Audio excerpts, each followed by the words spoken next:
मैंने कभी नहीं सोचा था कि पैसे के बारे में बात करना इतना आसान, इतना मज़ेदार और इतना ज़रूरी हो सकता है।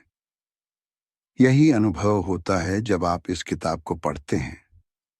मैं तुम्हें एक सच्ची बात बताता हूँ। हम में से ज़्यादातर लोग पैसे से जुड़े फैसले टालते रहते हैं।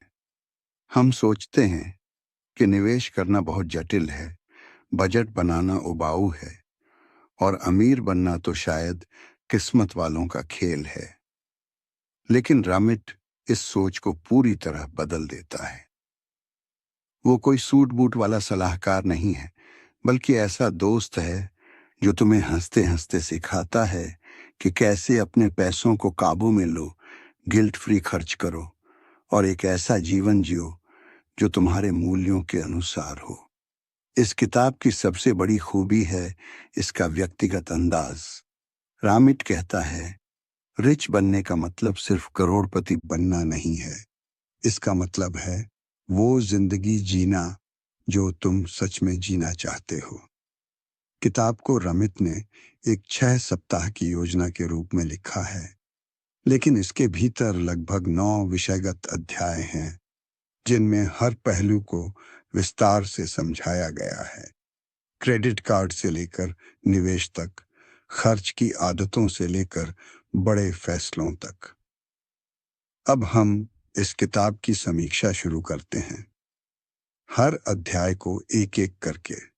अध्याय 1, क्रेडिट कार्ड, एक चालाक दोस्त या छुपा हुआ दुश्मन। मैं तुम्हें एक किस्सा सुनाता हूँ। कुछ साल पहले मेरे एक दोस्त राहुल ने पहला क्रेडिट कार्ड लिया। उसे लगा कि अब वो बड़े लोगों की दुनिया में आ गया है।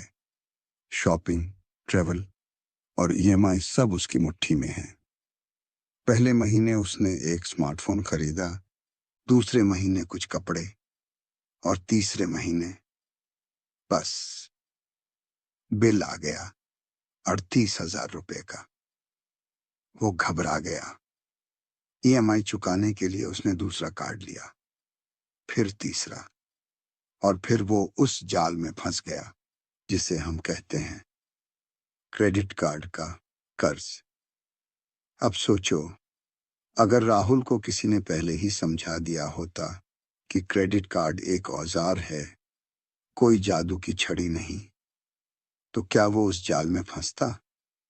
यही बात रामित सेठी इस अध्याय में सिखाते हैं।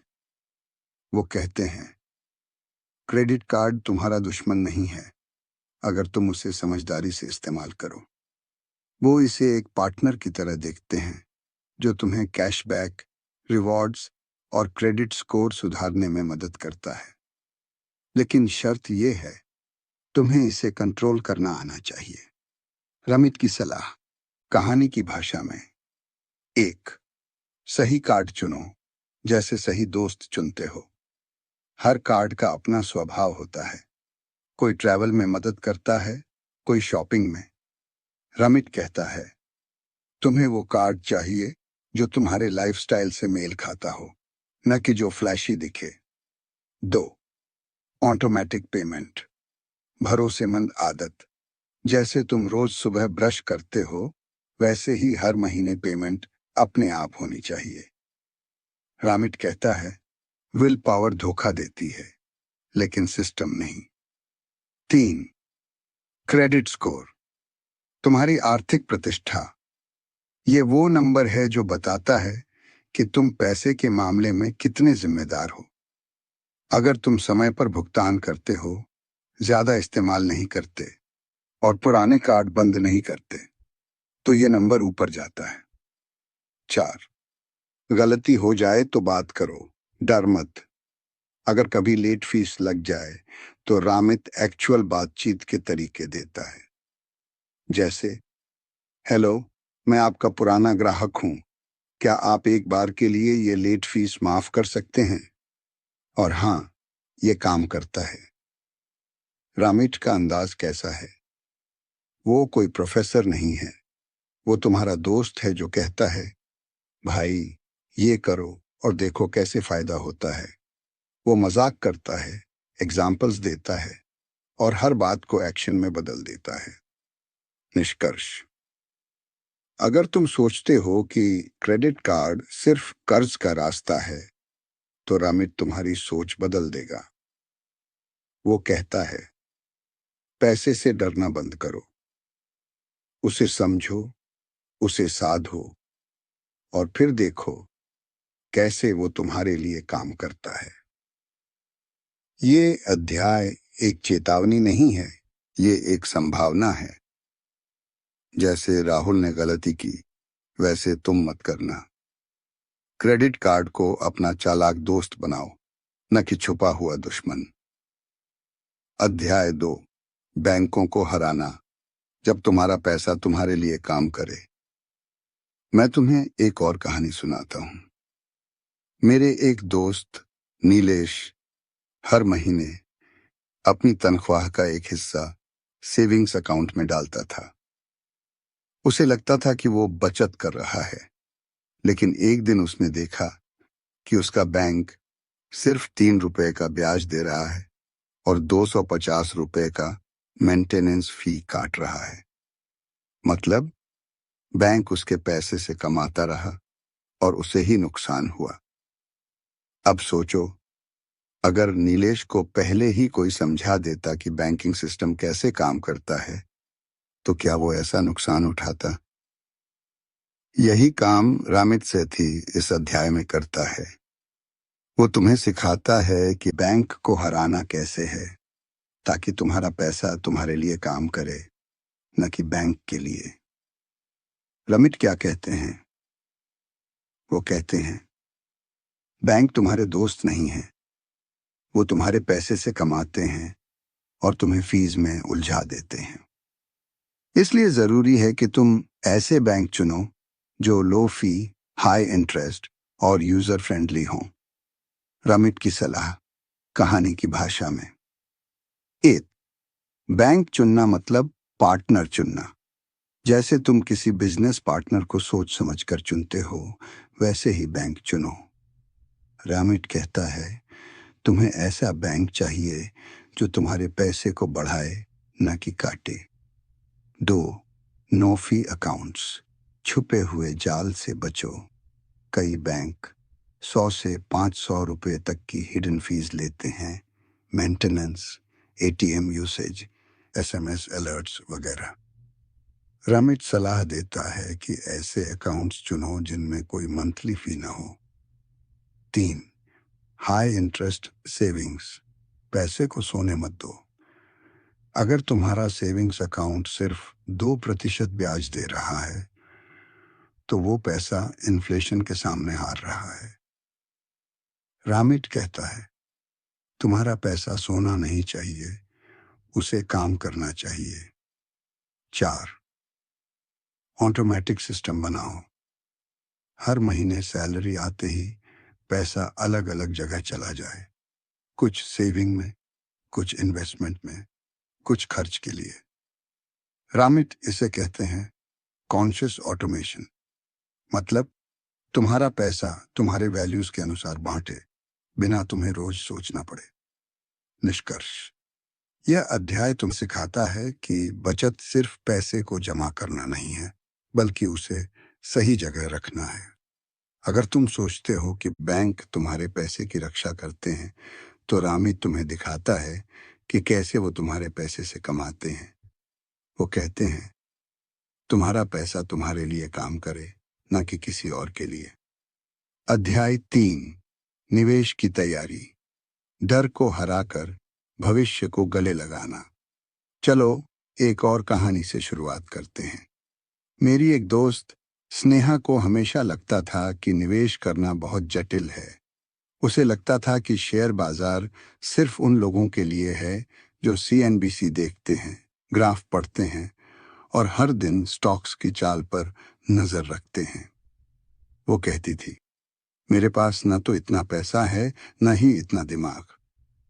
लेकिन एक दिन उसने रामिट की किताब पढ़ी और उसने समझा कि निवेश का मतलब जटिलता नहीं, बल्कि नियमितता और धैर्य है।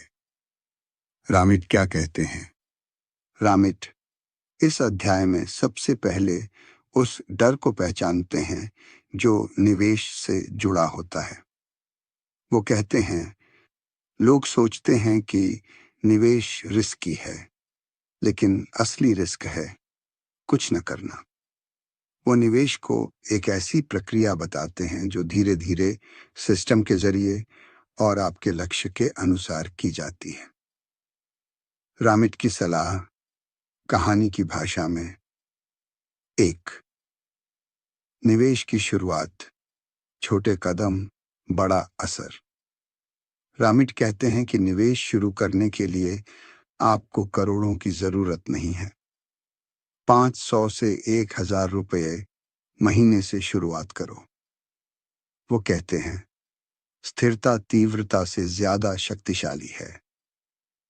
दूसरी निवेश वाहने, साधन चुनना। 3, कंपाउंड इंटरेस्ट, वो जादू जो समय के साथ बढ़ता है। रामिट एक उदाहरण देते हैं। अगर कोई 25 साल की उम्र में 5000 रुपये प्रति माह निवेश करता है, तो 60 की उम्र तक वो 1,50,00,000 से ज्यादा जोड़ सकता है। वो कहते हैं, time is your biggest ally. 4, fees और एडवाइजर्स, छुपे हुए खतरे। वो बताते हैं कि कई फाइनेंशियल एडवाइजर्स कमीशन बेस्ड होते हैं, जो आपके फायदे से ज्यादा अपने कमीशन पर ध्यान देते हैं। इसलिए वो सलाह देते हैं, फी ओनली एडवाइजर्स चुनो या खुद बेसिक समझो। रामिट का अंदाज। इस अध्याय में रामिट थोड़ा गंभीर हो जाते हैं, लेकिन उनका अंदाज अब भी दोस्ताना है। वो कहते हैं, अगर तुम आज निवेश नहीं कर रहे हो, तो तुम हर दिन पैसे खो रहे हो। वो डर को चैलेंज करते हैं और एक्शन को आसान बनाते हैं। निष्कर्ष, यह अध्याय तुम्हें सिखाता है कि निवेश कोई जुआ नहीं है, बल्कि एक सोच है।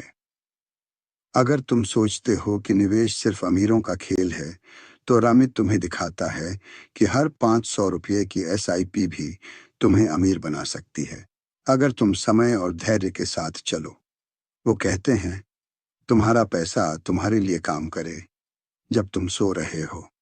अध्याय 4, कॉन्शियस स्पेंडिंग, जब खर्च करना भी अमीर बना सकता है। चलो एक कहानी से शुरुआत करते हैं।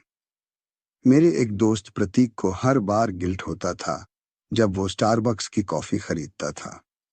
उसे लगता था कि वो पैसे बर्बाद कर रहा है, लेकिन वो दिन भर मेहनत करता था और वो कॉफी उसके लिए एक छोटा सा सुकून था। फिर उसने रामिट की किताब पढ़ी और उसने समझा कि खर्च करना गलत नहीं है, अगर वो तुम्हारे मूल्यों के अनुसार हो। रामिट क्या कहते हैं? रामिट इस अध्याय में एक नया शब्द देते हैं, कॉन्शियस स्पेंडिंग प्लान।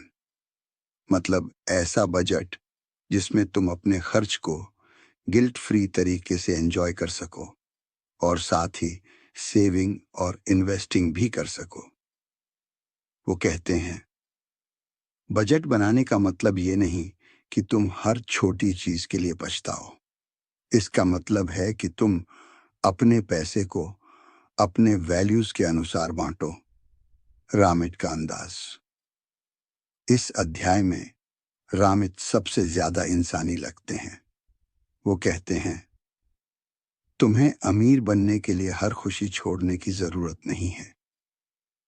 तुम्हें बस ये समझना है कि कौन सी खुशी तुम्हारे लिए सच में मायने रखती है।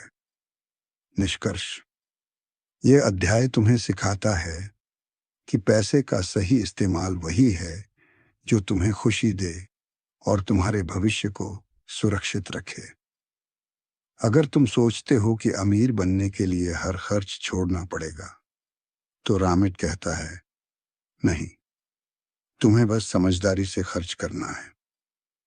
अध्याय 5, सेव वाइल स्लीपिंग, जब तुम्हारा पैसा तुम्हारे लिए जागता है। चलो एक कहानी से शुरुआत करते हैं। मेरे एक दोस्त आरव हर महीने सोचता था कि इस बार सेविंग जरूर करेगा, लेकिन महीने के अंत में उसके पास कुछ बचता ही नहीं था।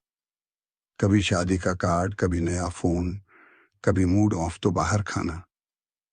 फिर उसने रामिट की सलाह मानी और सेविंग को ऑटोमेटिक बना दिया। अब उसकी सैलरी आते ही 5,000 रुपये सीधे उसके इमरजेंसी फंड में चला जाता है, 3,000 रुपये SIP में और 2,000 रुपये ट्रैवल के लिए, बिना सोचे, बिना रोके। और यही है इस अध्याय का जादू। रामिट क्या कहते हैं? रामिट कहते हैं, अगर तुम सेविंग को मैनुअल रखोगे तो तुम हर बार हारोगे, क्योंकि इंसान की विल पावर कमजोर होती है। लेकिन अगर तुम सिस्टम बना दो तो तुम हर बार जीतोगे। वो इस अध्याय में सिखाते हैं कि कैसे सेविंग को ऑटोमेटिक, इनविजिबल और कंसिस्टेंट बनाया जाए। रामिट की सलाह कहानी की भाषा में। 1. ऑटोमेटिक ट्रांसफर सेट करो। जैसे ही सैलरी आए, पैसा अलग अलग जगह चला जाए, बिना तुम्हारे इन्वॉल्वमेंट के। Emergency fund, investment, travel fund, सब प्री डिफाइंड हो। 2. सेविंग को देखो मत, भूल जाओ। रामिट कहते हैं, अगर तुम हर दिन अपने सेविंग को देखोगे तो तुम उसे खर्च करने का बहाना ढूंढ लोगे। इसलिए सेविंग को इनविजिबल बनाओ। 3 छोटे अमाउंट से शुरुआत करो। 500 रुपये प्रति माह भी काफी है। रामिट कहते हैं, start small but start now. 4 automatic investing भी करो। SIP, PPF या इंडेक्स फंड्स में हर महीने फिक्स्ड अमाउंट डालो। तुम्हें मार्केट की चाल समझने की जरूरत नहीं, बस कंसिस्टेंसी रखो। रामिट का अंदाज। इस अध्याय में रामिट एक इंजीनियर की तरह सोचते हैं, लेकिन एक दोस्त की तरह समझाते हैं। वो कहते हैं, तुम्हें डिसिप्लिन की जरूरत नहीं है अगर तुम्हारे पास सिस्टम है। वो actual bank setup, app recommendations और step by step break down भी देते हैं। निष्कर्ष, यह अध्याय तुम्हें सिखाता है कि बचत करने का सबसे अच्छा तरीका है उसे अपनी आदत नहीं, अपनी व्यवस्था बना देना। अगर तुम सोचते हो कि सेविंग डिसिप्लिन से होती है, तो रामिट कहते हैं, नहीं, सेविंग सिस्टम से होती है। वो कहते हैं, जब तुम सो रहे हो, तुम्हारा पैसा जागकर तुम्हारे लिए काम कर रहा हो। That's a rich life. अध्याय 6। Investing isn't only for rich people. जब हर 500 रुपये की SIP तुम्हें अमीर बना सकती है। चलो एक कहानी से शुरुआत करते हैं। मेरी एक जानकार कविता एक स्कूल टीचर हैं। उनकी तनख्वाह बहुत ज़्यादा नहीं है, लेकिन वो हर महीने 1,000 रुपये SIP में डालती हैं। उनके रिश्तेदार कहते हैं, इतने कम पैसे में क्या बनेगा? लेकिन कविता मुस्कुराती हैं और कहती हैं, मैं अमीर बनने के लिए इंतजार नहीं कर रही, मैं शुरुआत कर चुकी हूं। यही सोच रामिट इस अध्याय में सिखाते हैं। रामिट क्या कहते हैं? रामिट कहते हैं, अमीर बनने के लिए तुम्हें अमीर होना जरूरी नहीं है। तुम्हें बस समय, नियमितता और सही दिशा चाहिए। वो इस अध्याय में दिखाते हैं कि कैसे छोटे छोटे निवेश अगर लगातार किए जाएं तो बड़े परिणाम दे सकते हैं। रामिट की सलाह कहानी की भाषा में। ये कंपाउंड इंटरेस्ट, वो जादू जो धीरे धीरे चलता है। रामिट एक उदाहरण देते हैं। अगर कोई 25 साल की उम्र में 5,000 रुपये प्रति माह निवेश करता है, तो 60 की उम्र तक वो 1,50,00,000 से ज्यादा जोड़ सकता है। वो कहते हैं, समय आपका सबसे बड़ा साथी है। जितनी जल्दी शुरू करोगे, उतना बड़ा फायदा मिलेगा। 2. इंडेक्स फंड्स, साधारण लेकिन असरदार। रामित इंडेक्स फंड्स को सबसे आसान और भरोसेमंद निवेश मानते हैं। वो कहते हैं, तुम्हें मार्केट की चाल समझने की जरूरत नहीं है। इंडेक्स फंड में पैसा डालो और भूल जाओ। 3. Investing versus saving. फर्क समझो। सेविंग तुम्हें सुरक्षा देता है, लेकिन इन्वेस्टिंग तुम्हें बढ़त देता है। रामिट कहते हैं, अगर तुम सिर्फ बचत कर रहे हो तो तुम इन्फ्लेशन से हार रहे हो। चौथे, इमोशंस को कंट्रोल करो। मार्केट कभी ऊपर जाएगा, कभी नीचे। रामिट कहते हैं, तुम्हारा काम है निवेश करना, पैनिक करना नहीं। रामिट का अंदाज। इस अध्याय में रामिट एक कोच की तरह लगते हैं, जो तुम्हें डर से बाहर निकालते हैं और एक्शन की ओर ले जाते हैं। वो कहते हैं, तुम एक्सपर्ट बनने की कोशिश मत करो, तुम कंसिस्टेंट बनो। निष्कर्ष, ये अध्याय तुम्हें सिखाता है कि निवेश कोई जटिल खेल नहीं है, बल्कि एक सरल आदत है। अगर तुम सोचते हो कि निवेश के लिए बहुत पैसा चाहिए, तो रामिट कहते हैं, नहीं, तुम्हें बस शुरुआत करनी है। वो कहते हैं, investing isn't about being rich, it's about becoming rich. अध्याय 7, the myth of financial expertise. जब तुम्हें किसी और की मंजूरी नहीं चाहिए। चलो एक कहानी से शुरुआत करते हैं। मेरे एक जानकार विवेक को हमेशा लगता था कि पैसे के मामले में वो कमजोर है। वो हर बार किसी एडवाइजर से पूछता था, ये म्यूचुअल फंड ठीक है? ईएमआई कितनी होनी चाहिए? क्या ये इंश्योरेंस सही है? और हर बार उसे ऐसा जवाब मिलता जो या तो कमीशन से भरा होता या डर से। फिर उसने रामित की किताब पढ़ी और उसने समझा कि वित्तीय विशेषज्ञता कोई जादू नहीं है, बल्कि एक सोच है जो हर इंसान में हो सकती है। रामित क्या कहते हैं? रामित कहते हैं, तुम्हें अमीर बनने के लिए किसी एमबीए या सीएफए की जरूरत नहीं है। तुम्हें बस कुछ बुनियादी बातें समझनी हैं और उन्हें लगातार लागू करना है।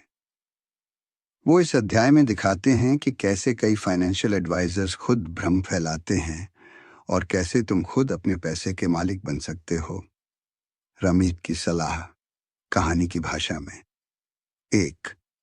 एडवाइजर्स से सवाल पूछो, डर मत। रामिट कहते हैं, अगर कोई एडवाइजर तुम्हें समझा नहीं पा रहा कि वो कैसे पैसे कमाता है, तो वो तुम्हारे लिए नहीं है। वो एक्चुअल सवाल देते हैं जो तुम पूछ सकते हो। आप फीस ओनली हैं या कमीशन बेस्ड? आपके पास कौन सी क्वालिफिकेशंस हैं? आप मेरे फाइनेंशियल गोल्स को कैसे समझते हैं? 2 सिंपल स्ट्रेटजीज, कॉम्प्लेक्स ट्रिक्स। रामित कहते हैं, तुम्हें मार्केट टाइमिंग, डेरिवेटिव्स या फैंसी पोर्टफोलियोज की जरूरत नहीं है। तुम्हें बस एसआईपी, इमरजेंसी फंड और कॉन्शियस स्पेंडिंग चाहिए। 3. सेल्फ ट्रस्ट बनाओ। वो कहते हैं, तुम्हारा पैसा तुम्हारा है। अगर तुम बेसिक समझते हो तो तुम खुद सबसे अच्छे एडवाइजर हो। 4. Don't outsource your brain. Ramit का एक जबरदस्त कोट है, never outsource your brain, learn enough to ask smart questions. Ramit का अंदाज। इस अध्याय में रामित थोड़ा तीखा हो जाते हैं। वो एडवाइजर्स की दुनिया को एक्सपोज करते हैं, उनकी चालाकियां, उनके कमीशन ट्रैप्स और उनका डर फैलाना। लेकिन वो तुम्हें एम्पावर करते हैं ताकि तुम खुद सोच सको, खुद चुन सको। निष्कर्ष, ये अध्याय तुम्हें सिखाता है कि तुम्हारे पैसे का सबसे अच्छा मालिक तुम खुद हो। अगर तुम सोचते हो कि तुम्हें हर फैसले के लिए किसी एक्सपर्ट की जरूरत है, तो रामिट कहते हैं, नहीं, तुम्हें बस क्लैरिटी, क्यूरियोसिटी और करेज चाहिए। वो कहते हैं, don't be intimidated, be informed. अध्याय 8, बड़े खर्चे कैसे करें जब बड़े सपने भी बजट में आ सकते हैं। चलो एक कहानी से शुरुआत करते हैं। मेरे एक दोस्त अंकित ने एक दिन अचानक फैसला किया कि उसे एक नई कार चाहिए। ईएमआई का हिसाब नहीं लगाया, मेंटेनेंस का अंदाजा नहीं लगाया और डाउन पेमेंट के लिए अपनी इमरजेंसी फंड तोड़ दी। 3 महीने बाद वो परेशान था। ईएमआई भारी लग रही थी, सर्विसिंग महंगी थी और गिल्ट अलग से। फिर उसने रामित की किताब पढ़ी और उसने समझा कि बड़े खर्च सिर्फ पैसे की बात नहीं होते। वो सोच, प्लानिंग और भावनाओं का मिश्रण होते हैं। रामिट क्या कहते हैं? रामिट कहते हैं, बड़े खर्चों को लेकर लोग या तो बहुत भावुक हो जाते हैं या बहुत डरपोक। लेकिन अगर तुम इन्हें सही तरीके से प्लान करो तो ये तुम्हारे रिच लाइफ का हिस्सा बन सकते हैं। अध्याय 9, रिच लाइफ केस स्टडीज। जब अमीरी का मतलब सिर्फ पैसा नहीं होता। चलो एक कहानी से शुरुआत करते हैं। मेरी एक जानकार नेहा ने रामिट की किताब पढ़ने के बाद एक छोटा सा बदलाव किया। हर महीने 2,000 रुपये अपनी माँ के लिए अलग रखती थी ताकि उन्हें एक दिन सरप्राइज गिफ्ट दे सके। 3 साल बाद उसने अपनी माँ को एक यूरोप ट्रिप गिफ्ट किया। उसने कहा, मेरे लिए अमीर बनने का मतलब था अपनों को वो देना जो वो डिजर्व करते हैं। यही बात रामित इस अध्याय में सिखाते हैं। रामिट क्या कहते हैं? रामिट कहते हैं, रिच लाइफ की कोई यूनिवर्सल परिभाषा नहीं है। किसी के लिए ये ट्रैवल करना है, किसी के लिए अपने बच्चों की पढ़ाई, किसी के लिए अपने माता पिता की सेवा। तुम्हें खुद तय करना है कि तुम्हारे लिए अमीरी का मतलब क्या है। इस अध्याय में वो कई सच्ची कहानियां शेयर करते हैं, उन लोगों की जिन्होंने इस किताब की सलाह को अपनाया और अपनी जिंदगी बदल दी। रामिट की सीख, कहानी की भाषा में। 8, रिच लाइफ पर्सनल लाइफ। कोई व्यक्ति अपनी पत्नी को हर साल एक नया देश दिखाना चाहता है। कोई अपने भाई की शादी में बिना कर्ज लिए मदद करना चाहता है। कोई अपने पैशन प्रोजेक्ट पर काम करना चाहता है। रामिट कहते हैं, तुम्हारा रिच लाइफ तुम्हारे दिल से आता है, स्प्रेडशीट से नहीं। 2, वैल्यूज बेस्ड स्पेंडिंग। हर कहानी में एक बात कॉमन है। लोगों ने अपने खर्च को अपने मूल्यों के अनुसार ढाला। उन्होंने वो छोड़ा जो उन्हें खुशी नहीं देता था और वो अपनाया जो उन्हें फुलफिलमेंट देता था। 3, कंसिस्टेंसी परफेक्शन। इन कहानियों में कोई भी परफेक्ट नहीं था। किसी ने सेविंग लेट शुरू की, किसी ने इन्वेस्टमेंट में गलती की, लेकिन उन्होंने हार नहीं मानी। रामिट कहते हैं, तुम्हें एक्सपर्ट बनने की जरूरत नहीं है, तुम्हें बस चलते रहना है। 4, इमोशनल रिवॉर्ड्स, फाइनेंशियल रिवॉर्ड्स।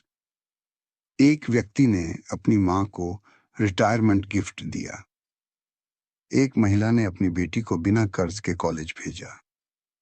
ये सब फाइनेंशियल प्लानिंग से हुआ, लेकिन रिवॉर्ड सिर्फ पैसा नहीं था, खुशी थी, गर्व था, सुकून था। रामिट का अंदाज। इस अध्याय में रामित सबसे ज्यादा इंसानी लगते हैं।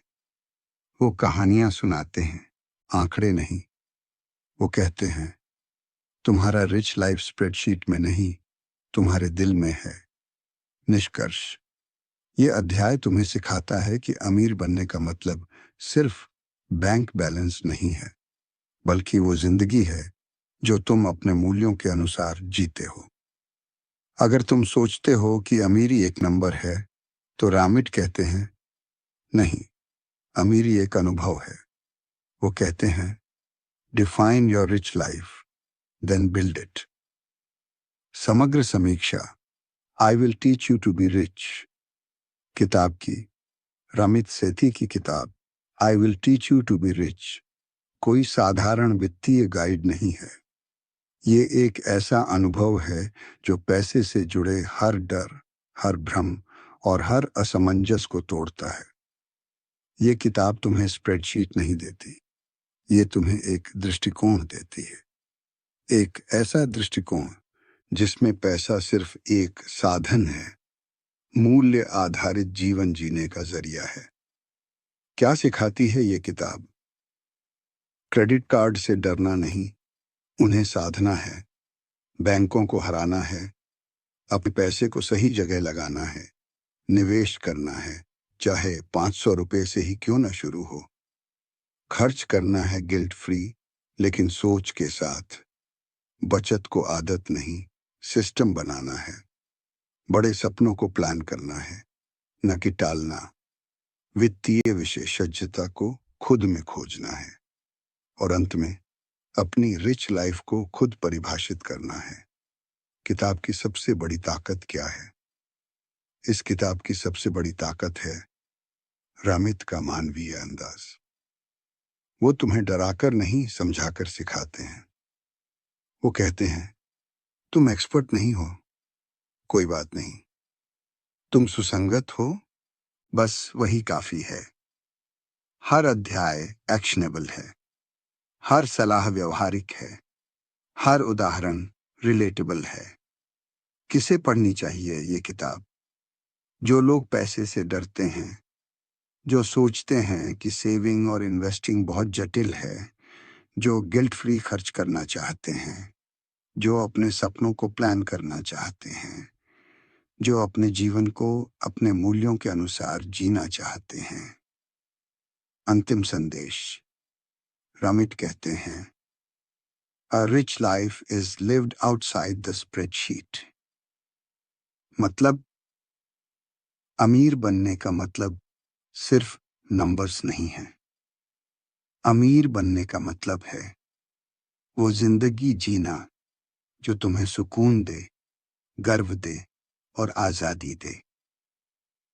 अगर तुम इस किताब को सिर्फ एक वित्तीय गाइड की तरह पढ़ोगे तो तुम कुछ सीखोगे, लेकिन अगर तुम इसे एक जीवन शैली की शुरुआत की तरह पढ़ोगे तो तुम बदल जाओगे।